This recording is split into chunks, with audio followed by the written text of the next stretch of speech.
Voltage problem, app download करो, पैसा डालो, फिर मालूम पड़ता है आप चल ही नहीं रहे, वहाँ पे नेटवर्क नहीं है, इश्यू आते हैं।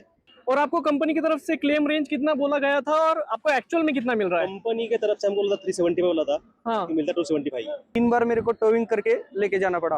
ओके। टोविंग का मेरे को कोई भी एक मतलब चार्जेस नहीं देना पड़ा। 4-5 साल बाद तो बैटरी की कीमत कितनी होगी, हाँ। ये कुछ कस्टमर को वो भी पता होना चाहिए। दोस्तों, मई महीने में ईवी का जबरदस्त सेल हो चुका है। इसके पीछे का रीजन आपको भी पता है, जैसे पेट्रोल और डीजल के प्राइसेस बढ़ रहे हैं, काफी लोग ईवी लेना प्रेफर कर रहे हैं। लेकिन दोस्तों, क्या आपको पता है ग्राउंड पे काफी सारे ईवी रिलेटेड चैलेंजेस लोगों को फेस हो रहे हैं। पब्लिक चार्जिंग इंफ्रा उनमें से एक है। इसी तरीके के चैलेंजेस आज की वीडियो में हम देखने वाले हैं रियल ईवी ओनर्स से। दोस्तों, इस चैनल पे हम ईवी रिलेटेड ट्रस्टेड इंफॉर्मेशन देते हैं। अगर आप ईवी में इंटरेस्टेड हो तो इस चैनल को जरूर सब्सक्राइब कीजिए। मेरे पास महिंद्रा SUV 400 है और ये गाड़ी लेके मैं 2 साल हुआ है। अब टिल डेट 55,000 किलोमीटर चली गाड़ी मेरी। गाड़ी चलाने का एक्सपीरियंस बहुत अच्छा है मेरा, अच्छी चलती है, स्मूथ चलती है। मेरे पास पंच ईवी है एम्पोर्ड, अभी किलोमीटर हुआ है 50,000, लेके 1 साल हो गया। ईवी के बारे में बताइए। इसके पहले भी शायद आपके पास पेट्रोल डीजल का कोई व्हीकल रहेगा, तो ईवी जब आप शिफ्ट हो गए ईवी के ऊपर, तो आपको क्या क्या बेनिफिट्स लग रहे हैं कि मेरे पास पहला वैगनर था जो पेट्रोल था, वो दिन में शिफ्ट किया ब्रीजा पे, डीजल था। तो गाड़ी चलाने में दोनों गाड़ी अच्छी थी, बट जब ईवी पे आया ना तो बहुत अच्छा लगता है। गाड़ी स्मूथ चलती है और कोई आवाज नहीं आता है, गाड़ी चलाने में इजी है, ऑटो गियर है, तो उसमें से काफी सारी सुविधा है जो हमारे लिए चलाने के लिए अच्छा है। ओके, ठीक है। बट चार्जिंग जो जोन है, चार्जिंग का प्रॉब्लम लॉन्ग रूट में बहुत आता है कि एक तो चार्जिंग जोन के साइनेज ऑन रोड नहीं है, तो चार्जिंग कहाँ पे है कहाँ पे नहीं है चेक करना पड़ता है, ड्राइविंग करते समय तो तकलीफ होता है। सेकंड थिंग, जो चार्जिंग जोन है वहाँ पे एरर बहुत आते हैं, वोल्टेज प्रॉब्लम, ईवी कितने जल्दी पकड़ते हैं, ऐप डाउनलोड करो, पैसा डालो, फिर मालूम पड़ता है आप चल ही नहीं रहे, वहाँ पे नेटवर्क नहीं है, इश्यू आते हैं। तो अगर ये इश्यू क्लियर हो तो ईवी यूज करने के लिए बहुत अच्छा है। ओके। नॉर्मली प्रॉब्लम ऐसा आ रहा है कि चार्जिंग पॉइंट पे नया ऐप डाउनलोड करना पड़ता है, उसमें बहुत सारी इंफॉर्मेशन डालनी पड़ती है। उसमें मान लो 15-20 मिनट जाता है। अगर इमरजेंसी कहाँ पे अर्जेंट जा रहे हैं तो बहुत दिक्कत आती है जाने में। और बहुत जगह चार्जिंग पॉइंट रहते हैं, लेकिन उधर जाने के बाद पता चलता है कि वो प्रॉब्लम है उधर। ओके। मतलब मान लो मैं इधर हूँ, मेरे को जाने का है हिंजौड़ी, 10 किलोमीटर 20 किलोमीटर लंबा जाने का है, लेकिन मैंने इधर से देखा चार्जिंग पॉइंट ऐप में, तो वो दिखना चाहिए कि फिलहाल अभी वो बंद है। राइट। उधर जाने के बाद तो फिर प्लानिंग पूरा फेल हो जाता है। ओके, वो थोड़ा सा देखा तो अच्छा रहेगा। ठीक है। चार्जिंग पॉइंट में जो एरर आता है वो देखने के ठीक लिए। है, ठीक है। बाकी यूज तो बहुत अच्छा है। बाकी पेट्रोल डीजल CNG गाड़ियों से रनिंग वगैरह पिकअप वगैरह अच्छी लेती है ओके, ईवी कार। ठीक है। और आपको कंपनी की तरफ से क्लेम रेंज कितना बोला गया था और आपको एक्चुअल में कितना मिल रहा है? कंपनी की तरफ से हमको बोला था 370 पे बोला था, हाँ। कि मिलता 275। अच्छा, तो ये कंसिस्टेंट है, जिससे आप 2 साल बता रहे हो आप ईवी चला रहे हो? अच्छा, तो उसमें कुछ ड्रॉप आपको नहीं मिला over the period of time? अभी तक तो नहीं मिला है कोई। अच्छा सर, आप बताइए, जब पब्लिक चार्जिंग इंफ्रा आप यूज करते हो तो आप प्लानिंग करके निकलते हो? किस तरीके से आप प्लान करते हो? आपका लॉन्ग ड्राइव कैसे प्लान करते हो? हम घर से निकल प्लानिंग करके निकलते हैं, कितना किलोमीटर अपने को दिखाता है गाड़ी का रेंज, सबसे प्लानिंग करते हैं। लेकिन सम टाइम क्या होता है कि ट्रैफिक मिलता है बीच में, अगर गाड़ी को हेवी सपोज कोई ट्रैफिक लग गया, घाट लग गया, तो गाड़ी पे लोड आता है, तो उतना किलोमीटर एवरेज नहीं मिलता है गाड़ी का, और फिर हमारा पूरा प्रॉब्लम क्रिएट होता है कि हम कहाँ पे रुके। ओके। फैमिली जा रहे हैं, हाँ। अगर चार्जिंग जोन बीच में नहीं, चार्जिंग का स्टेशन बीच में नहीं मिला, तो प्रेशर आता है माइंड पे कि भाई अभी क्या करेंगे, आगे कहाँ पे रुकेंगे हम लोग। ओके, बंद हुआ गाड़ी ट्रैफिक में तो क्या करेंगे। ठीक है। तो लॉन्ग रूट के लिए इशू आता है चार्जिंग का।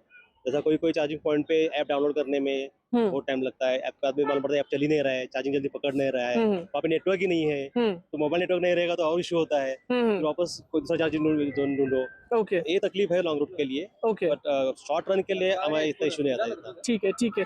और आपके ईवी में अभी तक कुछ ऐसा मेजर प्रॉब्लम आपको लगा, बैटरी का या फिर और कोई प्रॉब्लम? मेरे को जब गाड़ी लिया उस वक्त से मेरे को थोड़ा सा स्टार्टर के बैटरी को प्रॉब्लम आया था, लेकिन वो मैंने करके लिया।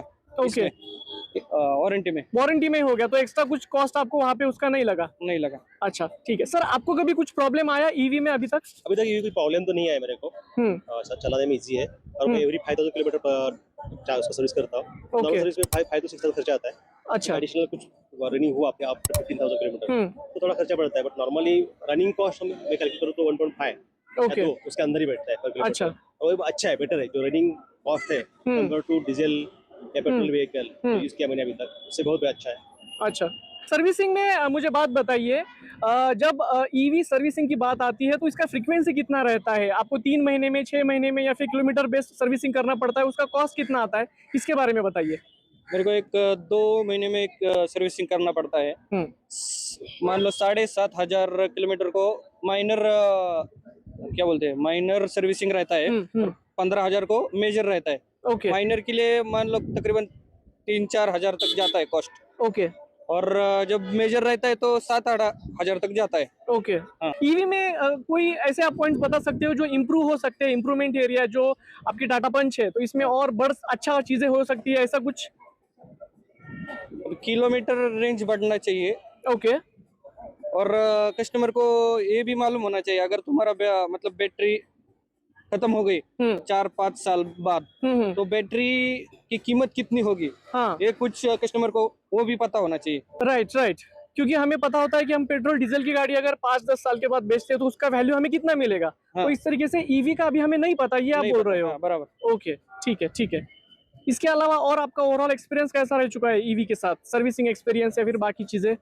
सर्विसिंग तो एक दिन में हो जाता है, हम्म, लेकिन जो कंपनियां देती है हम्म, इतने किलोमीटर तक आपका वारंटी रहेगा, हम्म, लेकिन वो हर पार्ट को उन्होंने ना अलग वो किलोमीटर मतलब वारंटी का है। ओके, मतलब मान लो कि कुछ चेंज करने का है गाड़ी में पार्ट में से, तो वो पार्ट हर पार्ट का उन्होंने किलोमीटर अलग अलग दिया है। अच्छा, ओके, मतलब अभी मेरे को उन्होंने बताया था 1,25,000, हाँ, नहीं तो 8 इयर्स, हाँ, इसमें जो जो पहला होगा तब तक तुम्हारे को आपको वारंटी रहेगा। ओके, लेकिन उधर जाने के बाद पता चलता है सर्विस सेंटर में कि हर पार्ट का उन्होंने अलग अलग दिया है वारंटी, तो वो भी पता होना चाहिए कस्टमर को। अच्छा, अच्छा, लेते टाइम वो भी बताना चाहिए, ऐसा मेरे को लगता है। अच्छा, अच्छा। तो ये आपको लगता है कि डीलर से आपको ये इन्फॉर्मेशन पहले से ही मिलता है तो आपको वो आइडिया रहेगा, आइडिया तो रहेगा। बाद में उसके ऊपर कुछ कॉम्प्लिकेशन नहीं रहेगा। हाँ हाँ बराबर। ओके, तो सूरज ये बताइए कि आपका ईवी में कुछ क्रिटिकल एरर का इशू आपने फेस किया था और उसकी वजह से आपको टोइंग भी करना पड़ा, तो इसके बारे में थोड़ा सा बताइए, ये कैसे हुआ था, फिर आपने उसके ऊपर क्या सोल्यूशन किया? मेरे को तकरीबन 6 बार प्रॉब्लम आया था।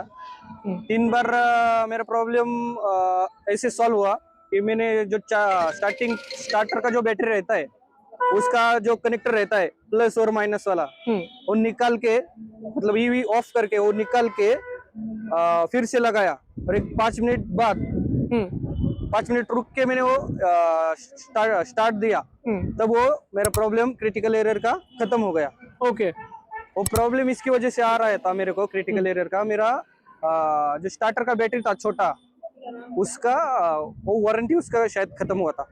अच्छा, मतलब वो पूरा यूज हो गया, ऐसा कुछ रहेगा। अच्छा, हाँ, तो 3 बार मेरे को ऐसा वो प्रॉब्लम सॉल्व हुआ और 3 बार मेरे को टोइंग करके लेके जाना पड़ा। टोइंग का मेरे को कोई भी एक मतलब चार्जेस नहीं देना पड़ा। जब तक गाड़ी को वारंटी है तब तक वो अपने को टोइंग का कुछ भी देना नहीं पड़ता है। वो कंपनी की तरफ से आपको सर्विस मिला? हाँ, मिला था। टाटा कस्टमर केयर को नंबर करके उन्होंने जो नंबर दिया उनको कॉल करके ओके, उनका टोइंग का गाड़ी आया और वो मेरे को नजदीकी सर्विस सेंटर पे वो उन्होंने गाड़ी छोड़ दिया। अच्छा, हाँ, ठीक है। ऐसे कौन से यूज केसेस है जिससे आपको लगता है कि ईवी किसने लेना चाहिए, ईवी किसके लिए इफेक्टिव हो सकता है? जिसका डेली रूटीन होता है, मतलब डेली एक ही जगह जाना पड़ता है, उसको बहुत अच्छी गाड़ी है ईवी। और जिसको कि पता नहीं रहता है कि अगले सेकंड मेरे को किस जगह जाने का है, उनके लिए पेट्रोल डीजल सीएनजी अच्छी है। और जिसको डेली रूटीन उसको पता है, उसको ईवी बेटर, सबसे बेटर पेट्रोल डीजल सीएनजी से बेटर है। ओके, चलेगा। Thank you so much sir, आपने काफी अच्छा इन्फॉर्मेशन दिया जो दूसरे ईवी ओनर्स को हेल्पफुल रहेगा। Thank you. ठीक है, थैंक यू।